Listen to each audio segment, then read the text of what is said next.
भुदरगड तालुक्यातील गंगापूर ते पळशिवणे रस्त्यावरील एका धोकादायक वळणावर दुचाकी घसरली।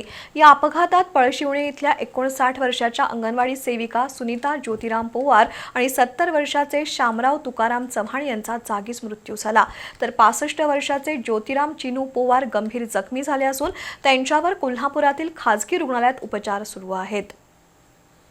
भुदरगड तालुक्यातील पळशिवणे इथल्या सुनीता ज्योतिराम पोवार, ज्योतिराम चिनू पोवार आणि शामराव तुकाराम चव्हाण हे तिघे जण दुचाकीवरून निघाले होते। पळशिवणे ते गंगापूर रस्त्यावरील एका तीव्र वळणावर नियंत्रण सुटल्याने दुचाकी घसरली आणि रस्त्याकडेला असलेल्या दगडावर जोरात आदळली। या अपघातात सुनीता पोवार आणि शामराव चव्हाण यांच्या डोक्याला गंभीर दुखापत होऊन त्यांचा जागीच मृत्यू झाला, तर ज्योतिराम पोवार गंभीर जखमी झाले।